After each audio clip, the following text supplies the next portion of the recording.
Mayong hapon Davao ha. Niata karon diri sa lugar din nahitabo ang aksidente no. Diri dapit sa maano sakop ni sa lugar sa maa diri dapit sa diversion road niya. Dili nato ni panganlan kung asa nga lugar dapit jud di ang eksakto nga nahitabo ang aksidente no kay duha ka buok karon diri ang kanang biktima no. Duha ni sila kalalaki nya.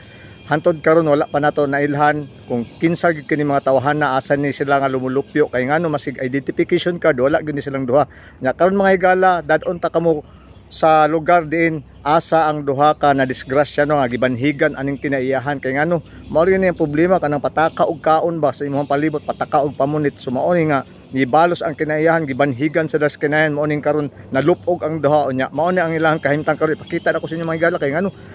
kuan kay ni delikado kayo. Kumao ni ilang mga dagway mga higala.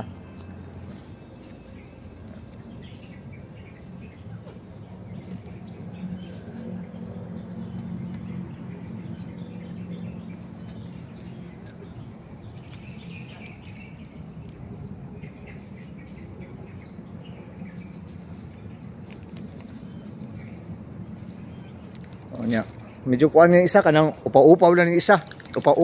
nakuog lawas nya kani isa gamayon manawagan mi no mga higala sa kadtong mga paryente kung kinsa mga nakailaanin nila no nga unta moanhi diri sa lugar kung diin asa nahitabo ang aksidente kay ngano hapit na ni sila makuan gyud kanang gikabalakan sa mga tao dinhi basi manimaho nila ang mga lawas kay ngano murag duda nila murag ganihan nagkaon-kaon pa din diri og mga prutas pamunit diri sa palibot ba o kanyo unya kalit na lang nakita nila lupog ning duha mao ning karon ang nahitabo mao ni ilang kahimtang luoy kay mga dagway mga higala kay murag wala na gid no murag wa ni pulso gipulsuhan ni kaniya murag di na gid makaya so mga higala unta sa mga nakailaan ni kay wala ni sila identification card